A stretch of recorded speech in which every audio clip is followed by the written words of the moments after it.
Gala, ano, tara? One minute reel lang sana yung gusto kong gawin, pero hindi talaga kaya. I wanted to show everything. So, here's the mops, yung naka-pin, pero wag kayo dyan lilikot. Wrong turn, wrong, wrong, wrong. Wag din na kami gayahin, guys, please. Diretso lang kayo, along the road lang, may makikita kayong signage na Ali Tap Tap Art Cafe. So, here we are. Ali, tap tap. Ganda! Ay, ganda park. Ay, ganda date ko. Ay, day eight. Yung mga art gallery din ba? Pwede siya? Finally, touchdown. Lawak din ang space ng parking lot.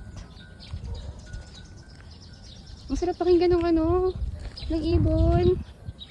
They have different rooms na may mga arts. Ayan, meron din silang parang stage dito. Sobrang artistic ng place na to. Everywhere you can see arts. Everywhere is meaningful. They also have a portrait service here. So, pwede kayo magpa-portrait as a family or as one. And mga friends mo. Sa sobrang ganda ng painting, akala ng husband ko, totoo yung langaw. Tunay yung langaw, Dad. Ikaw naman? Oh. Worth every penny. No entrance, 195 only yung mga coffee nila. A normal price for a coffee.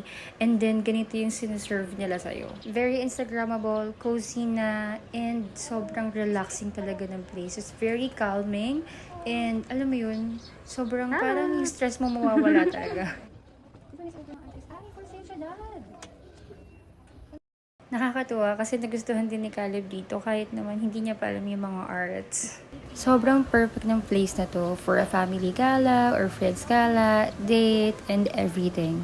Kasi all-in-one na siya. You can explore, you can have a good coffee, you can have a good food, and a good conversation with a great ambience. And after mo order, while waiting for your order, pwede kang mag-ikot at mag-ipon ng memories. Hindi ka pa nakakain, busog ka na. Kasi sobrang daming arts na sobrang ganda. Busog na kagad yung mata mo.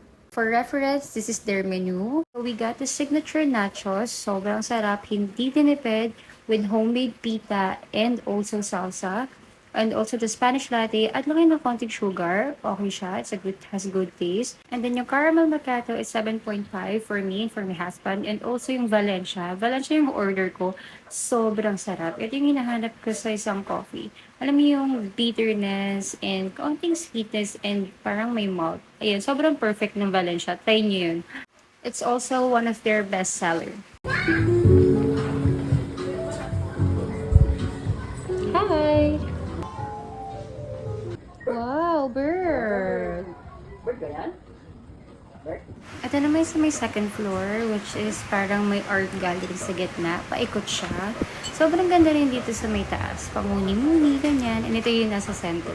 Meron ding artisan karinderya. And grabe, ito yung last part na pinuntahan namin, which is para siyang museum. Dito ata ginagawa ng artist yung mga painting niya. I'm not really sure, pero sobrang daming arts dito sa part na to. And sobrang matutuwa kayo in person pag nakita nyo talaga yung mga paintings nila. Sobrang nakakamangha. Kita-kita mo yung meaning na gusto nilang ibarating sa'yo. Bawat arts, bawat paint, and also the whole place. Kaya if ever naghahanap kayo ng cafe sa Amadeo, you can also try here sa may Ali Tap Tap Art Cafe. By the way, this is not sponsored. So I just wanna share this para sa mga gala nyo and family date nyo. So, yun lang. Bye!